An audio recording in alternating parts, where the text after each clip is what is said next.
this is called How to Grow a Community, but a lot of this is actually backing up what Natalie said. And honestly, if I could call it anything, I would call it what Sarah did wrong and what Sarah did right. I've been in the industry for about 5-6 years. My first gig was with Sega, working on Football Manager Live. And if anyone knows that title, you know it tanked and died after about 3 months, and unfortunately I was made redundant.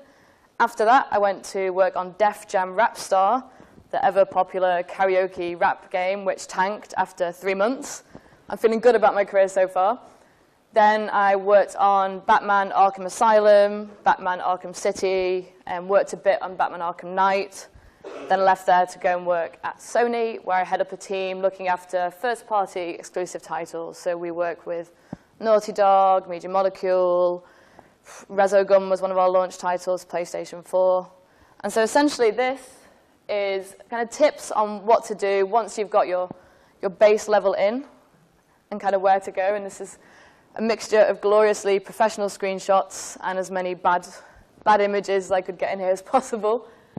So the first tip would be to identify who your community is very early. The mistake I made with Football Manager Online, one of many in a development process, honestly, was that we assumed that the people who played the PC game would obviously immediately port to play an online version of that.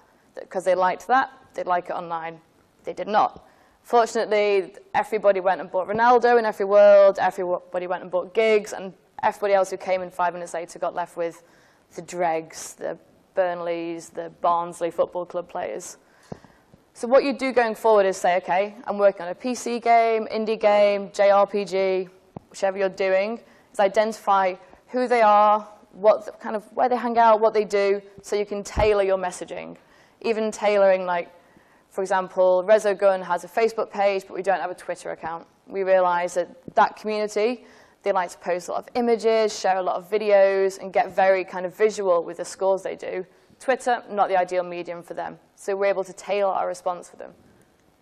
So in terms of your strategy going forward, it's once you know who they are, you go, right, my community is going to really enjoy my game, whatever genre I am, is figuring out how you want to grow them.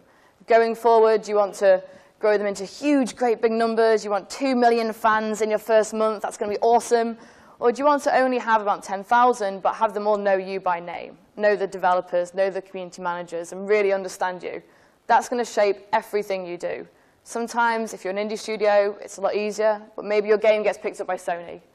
And then you've got a lot of cooks, a lot of opinions, and a lot of people wanting to force different kind of publisher ideas, publisher needs, financial requirements. But knowing your strategy when you go in and saying, our game will be out in a year, we're going to have 6 months where we're going to just kind of do, here's our game, we're at res, we're going to grow our community there, and then a second 6 months, we're going to throw a lot of money at it, and then we're going to pay to be at Eurogame, we're going to pay to be at as many big events as we can. That strategy will decide everything you do. Now, this is a bit of a strange one. When I first got into the games industry, even though I've been a gamer pretty much my whole life, I found that I didn't know what anyone was saying online, that I didn't understand what a JRPG was, a Morpurga. I didn't even understand Rotfla.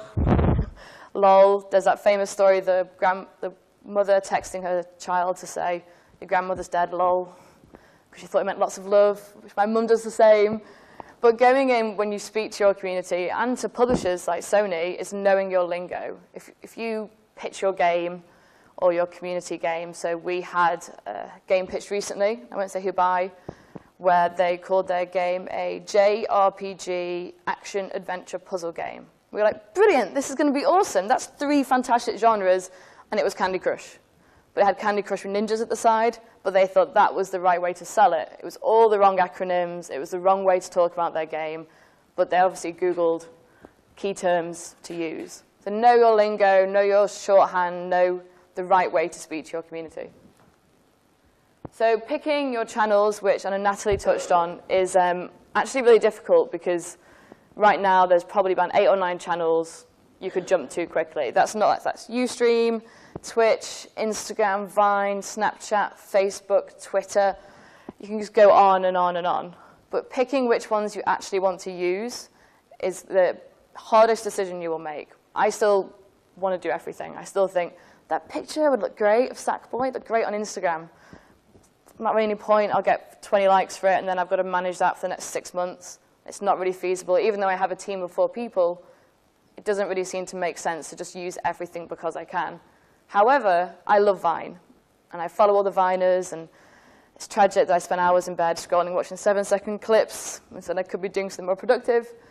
But we loved it so much with Little Big Planet 3 that we pitched it to the development team as having it in-game. And we decided that 7 seconds is not enough. So you build a level in the game, and you go, I want to show this off to everyone. This is awesome. Here's a 7-second clip. It's not really feasible. It's great to kind of almost restrict the community and say, you've got to make something in this time. Otherwise, they could do an hour-long video because they do love their content. But in the end, we made it 30 seconds. So now in the game itself, you make your level. Then at the end, we say, hey, do you want to make a video? Here's a 30-second clip. We'll upload it to Facebook, Twitter, to our website. But essentially, we kind of stole what Vine did and just found a way to use it in the game development process to engage the community. Any excuse? So engaging with the community on a day-to-day basis is, firstly, can be a little bit exhausting. Gamergate is a good example of how it can all get out of hand really horribly quickly. Another really good example of how not to listen to your community is if any of you are familiar with what Black Milk Clothing did online a while ago after posting a picture, which some say get a bad light on people who are into video game technology. Instead of listening to what people were complaining about and really addressing what the community was saying, is they banned people. They shut them off their Facebook page, they closed threads, they posted a moderately passive-aggressive message explaining it, and I know people that now won't buy their products. Immediate cause and effect of what happens when you don't listen to your community and you go on the offensive instead of trying to kind of engage with them. No, you're not clicking? I mean, that leads nicely into responding. There are times when you should respond. Black Milk should have responded. There are times when you shouldn't. When I worked on Arkham, when the game came out on Xbox 360 and PlayStation 3, it had no DLC codes in it for Catwoman. So they were all shipped wrong. We had like 20,000, 30,000 people got the game and were missing their content. So the first thing they did is they came to the forums where I was working and they screamed bloody murder. It was death threats. I had people cut the cats' heads off dolls and toys and ship them to the office. There's a whole thread. I went on holiday for a week, and it was like, Sarah is a prostitute because she can go on holiday while we can't play this content. Missed it all. Was away. But I came back, was so panicked by what I saw, and this kind of, oh God, everyone, they don't just hate me, they hate the game, is that I responded and said, oh, I think it's a problem with Xbox and PlayStation. Probably not what I should have done as a developer, because immediately game sites picked it up as a PR story, Rocksteady blames. Games publishers, Sony got in touch, Microsoft got in touch. One little forum post, and next thing I knew, I was being essentially hauled up in front of the execution squad. So know when not to respond. It may feel like everybody is screaming at you, your game code doesn't work, there's a game crashing bug after the first section. It feels like everyone in the world hates you and your studio. It's realistically sometimes only about 10 people, but they're really, really, really loud, and it feels like they're the only people you should be listening to at that time. Oh, clicking the wrong way. Hey. Oh, it makes me so happy. I was looking for images in the work, and they were like, that better be work. You're not just looking up Picard. Like, I could be, and I would be so happy. So supporting your community is, it feels a bit kind of faffy and a bit wishy-washy, like, oh, give them a hug, show them some affection. But a lot of the times, it can be as simple as them hearing a voice when it feels like things are going really badly, or even when things are going really well. Once your game is shipped, you could have Metacritics of 90, 95, you're cracking open champagne, Lambrini, whatever you do, and it's easy to just go, right, done, and leave. But actually, that's a time when even if you just jump on and say, thanks, that's been awesome, whichever channel you choose, it means you're still there. You've not used them as some kind of cheap PR marketing ploy to go, we want viral news, we want press, we're going to talk to the community and do community activities. Now the game's out, we're done. It's the same way you would support them pre-launch with answering questions about potentially pre-orders or what's the frame rate in this. Don't answer frame rate questions if you're ever asked. There's no good answer to this question. Naughty Dog shouldn't have done that. Generally, there are general things to avoid responding to, from my experience, is frame rates, how you run a PlayStation compared to an Xbox, how you run on new gen compared to old gen, anything to do with publishers. Oh, hey, how much has Sony paid you for this? Or did you pitch to Xbox as well? Like, just avoid it no matter what happens. Even if you're a really small studio and you feel like you've been rejected by Microsoft and Sony and you decide, I'm going to go and talk about this online. We've genuinely had games come into us and we've loved it. And we thought, it's a brilliant game. But last month you tweeted out that you hated us because we wouldn't accept your first pitch. We won't touch you now. It feels like what you're doing is one tweet. But in fact, if you're pitching games and if you're looking to speak to big people, we really do track it all, which makes us sound really big brothery and ominous. But unfortunately, you've got to make sure that the games you sign, the studios you sign, will also represent you really well, and that their communities will represent the brand you are. Oh, I keep clicking miles away. So, it wasn't 9 o'clock in the evening when I was doing this.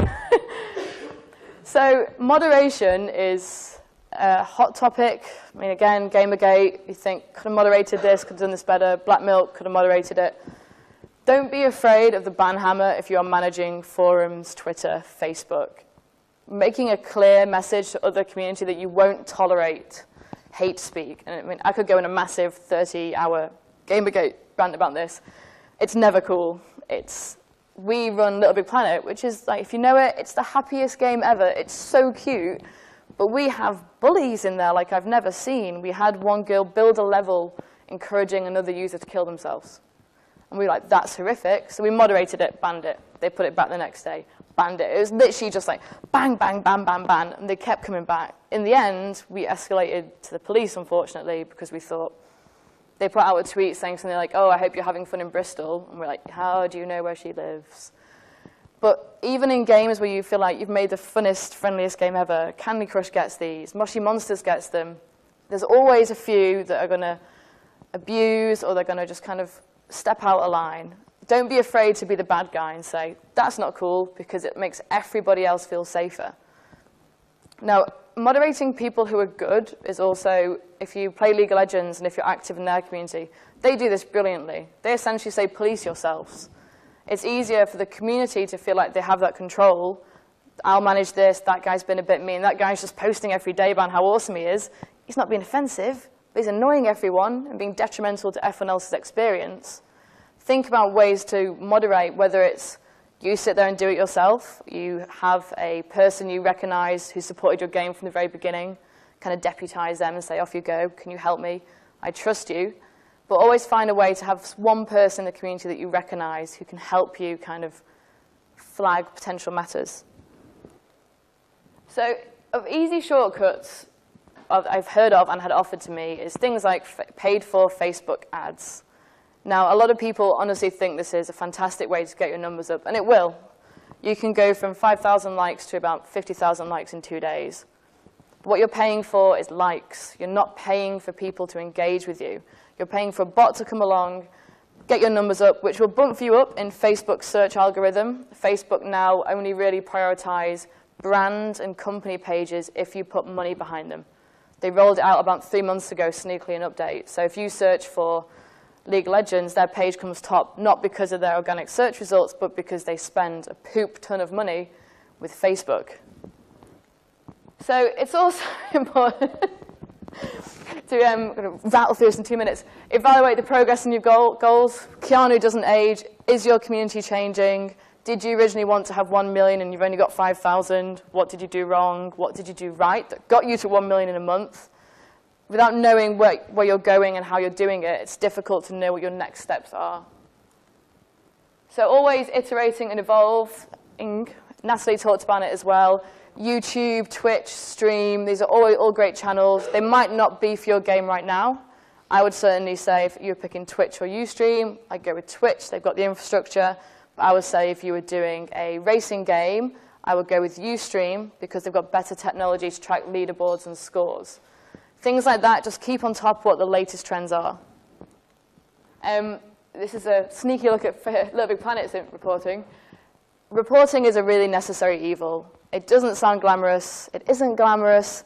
But unfortunately, if you're monitoring a community's growth and trying to make sure that you are doing the most you can, keeping track of it, reporting back to your boss even, if it's your game, reporting back to yourself, making sure that you are always keeping track of how your posts are doing. So this is a post we did that I was really happy with. It was 6% engagement rate. We looked for 3% on Facebook. But I did some that were awful. They just tanked immediately. I kept reporting on it, and so I knew never to ever do that again. I can't believe I left you better work in there. The important thing is to really have fun with your community. You only really get, essentially, a lot of times, one shot with them. I've changed jobs and changed the communities I represent, and I've been lucky that they've all been very nice to me, but I know people where they've jumped from 9 or 10 different communities, and no one takes them serious anymore. And they just become this kind of corporate shill that jumps from one community to another, professes their love for them, and then goes and finds another boyfriend or girlfriend.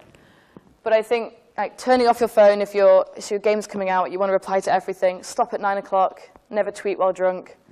General kind of rules to live by. I lock my phone, Twitter, and Facebook locks after midnight. I tend to work quite late, unfortunately. But after midnight, I should be asleep or wasted. So I'm not going anywhere near Twitter. If anyone has any... Oh, no. You've missed my last slide, Richie. Anyway, my last slide has vanished. Let's say, if anyone has any questions, I am on Twitter. It's at SarahWellock84, which was going to be on the next slide, with a glorious RuPaul GIF. I don't believe we have time for questions, though. No, we unfortunately, John, waiting on you. That's fine. Why won't it go? But anyway, yeah, drop me a message on Twitter if you have any questions. I'm at most UK events, but certainly like, have fun, know what you're doing before you go, and obviously don't do what Black Milk did. Thanks. Oh, there it is! Hey! Wait, will it work? Will the GIF work?